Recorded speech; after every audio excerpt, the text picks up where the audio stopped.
Hello, my name is Diana. I spent over 5 years as a vendor risk management analyst, manually scoring hundreds of vendors' assessments.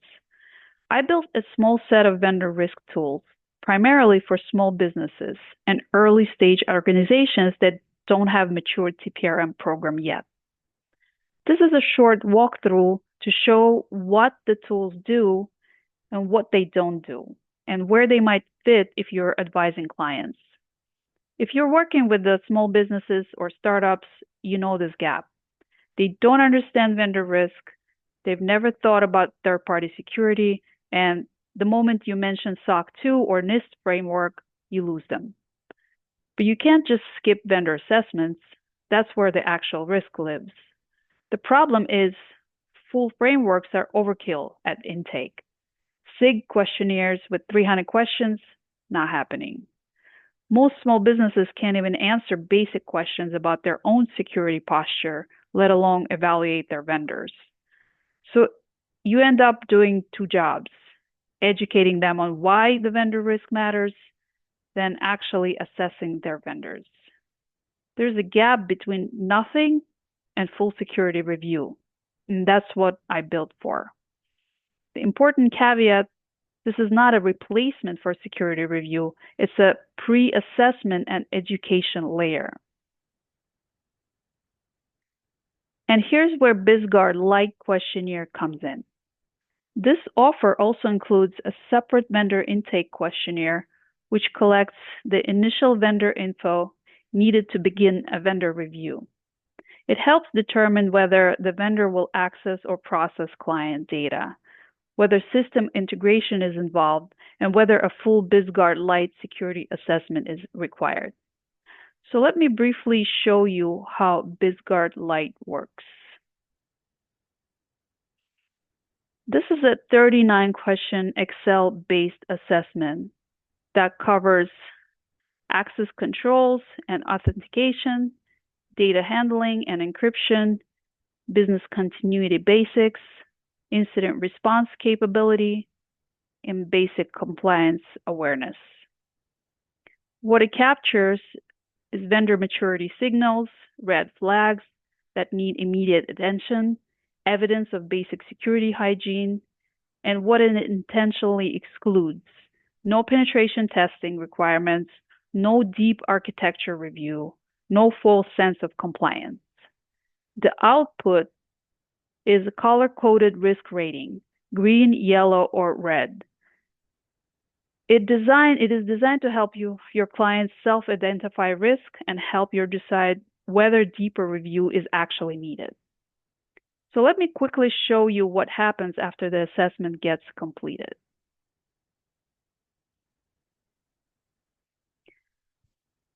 As you can see, it's color-coded. The initial section is completed by the client, and then the second section is for the vendor contact, and then either client on behalf of the vendor or the vendor could complete the rest of the questions here. Let's start with the data and access questions. The question is, will the vendor access, store, or process any company data? We will say yes. If the data is strictly public, we'll say no. Will the vendor process or store any of the company's internal or confidential data? We'll say yes, and then quickly check the scoring. So it still doesn't show the risk tier since not enough questions have been answered. It says incomplete scoring.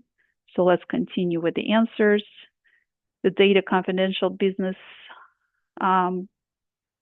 if the data is confidential business data, it will say yes. And then if the service involved PII, personal identifiable information, and we will say yes. So let's check the scoring, and now the scoring changed to high. So that's how the automated scoring works. Based on the answers and the NIST frameworks, the risk tiering gets assigned.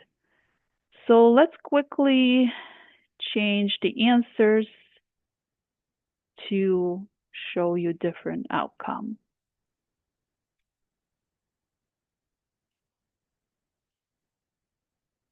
So if we change to no access, whatsoever, the scoring obviously will turn back to low.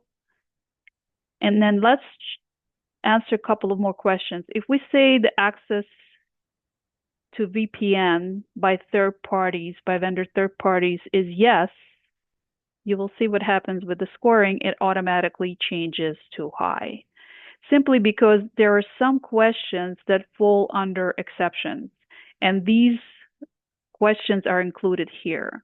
Some of the questions automatically change the risk rating to high or moderate. And of course, VPN is one of them. If there's no MFA noted, multi-factor authentication, and if we change MFA now to yes,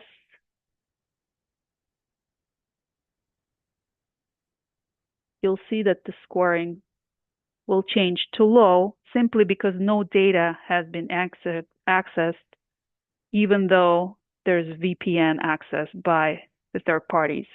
But as soon as we change the data access to yes, the scoring will change to moderate. So that's in a nutshell how the automatic scoring works. So this tool automatically calculates weighted scores based on NIST and ISACA frameworks, as I mentioned. And it gives you automated guidance on what to do next based on the risk level. Low-risk vendors get approved for periodic monitoring. Moderate risk triggers requests for specific evidence. High risk requires deeper documentation or escalation. So there's also a built-in reference guide for key terms, so your clients aren't constantly asking what SOC 2 or VPN means. And the point is that this isn't just a form.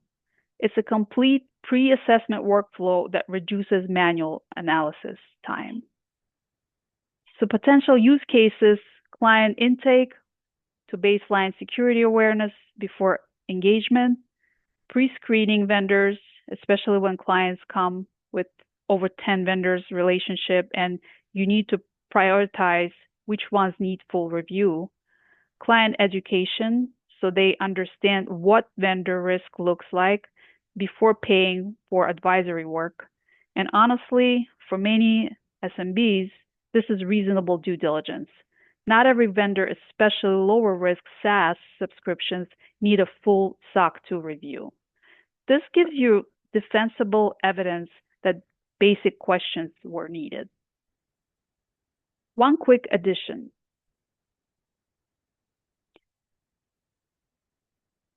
The complete toolkit now includes Appendix E, Emerging Risk Watch List. This covers AI agents, non-human identities, and shadow AI risk, the topics CISOs are actively monitoring for 2026. It provides decision framework for when to escalate or seek additional guidance. For example, when a vendor deploys autonomous AI agent with access to your sensitive or regulated data, the appendix walks through what questions to ask and when specialized review is needed. While not yet standard audit requirements, this positions your client ahead of compliance expectations when auditors start asking about AI governance. It includes understanding emerging AI-related risks, vendor questions for AI governance, when to escalate for specialized guidance, what's coming in regulatory frameworks. So for clients who need more structure, I build a supporting tools, but they're optional. There's BizGuard Due Diligence Assessment,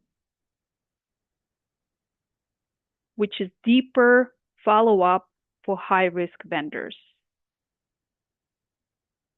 There's also BizGuard Quarterly, ongoing vendor monitoring, fully automated also. And as I said, there's a complete toolkit for those building a full vendor risk program from scratch.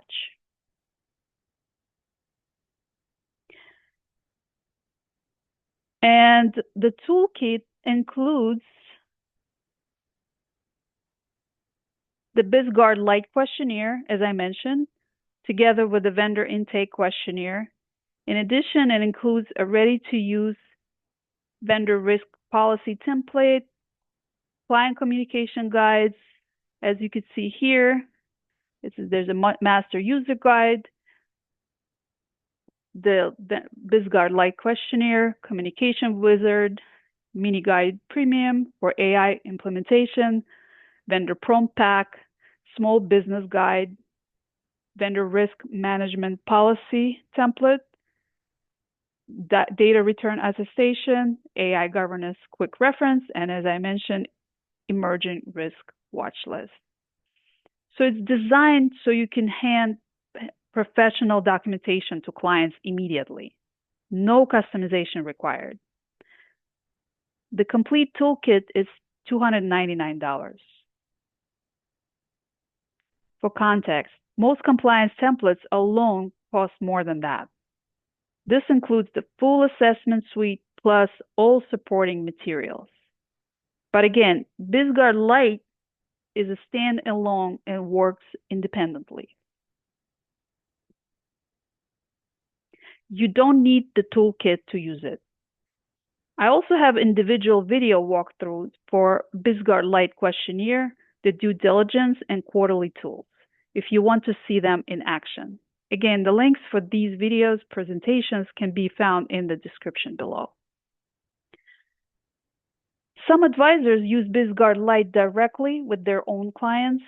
Some share with clients as a starting point before paid engagements, and some simply review it to decide if it fits their methodology.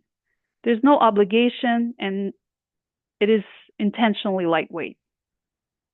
If this is useful, as I said, all links are in the video description below and publicly available on my Gumroad profile. You could review it at your own pace. If it's not relevant to your practice, that's completely fine. And thank you for watching.